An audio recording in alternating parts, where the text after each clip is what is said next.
Look, I think it's a fair disagreement, especially with the YouTube side kind of growing a bit, and the relaxed dress code. I don't think that that's what's keeping people in the game though, is the relaxed dress code and going in being able to play with music, right?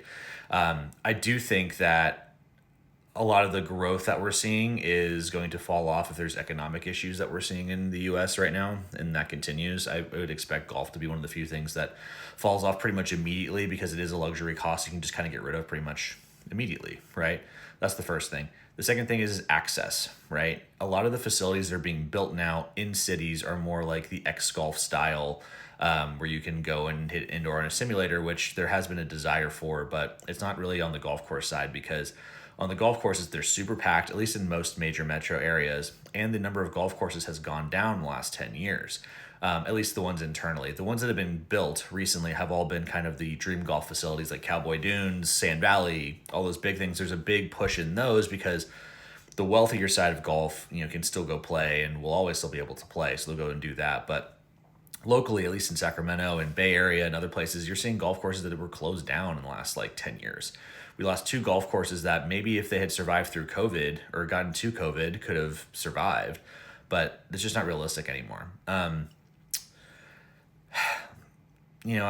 am concerned about the game from the standpoint of us having full access to things, right? Driving ranges are getting more expensive, right? Like the local Hagen Oaks near here, I think it's like $16 for like a large bucket nowadays, or maybe no, it might be 20. But it's gotten, the costs have gotten out of control, right? And if you're trying to use this as a way to relax and you're hitting 3 buckets a week at $20 a piece, that's $60 a week, and you're playing once a week at $90. I mean, you're paying $700 a month to play, give or take.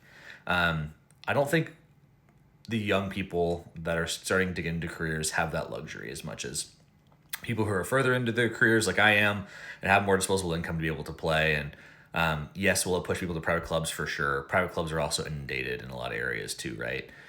So there is also a challenge there of like, packed tee times, packed tee sheets, which I guess is good for a healthy club, but also like part of the reason why a lot of people go to clubs is to avoid some of the craziness of public golf. And if they're not getting that, then that's a different issue. But I digress. But yeah, no, I think this is a nuanced issue, right? And also different per major metro area. So totally hear you, Scott.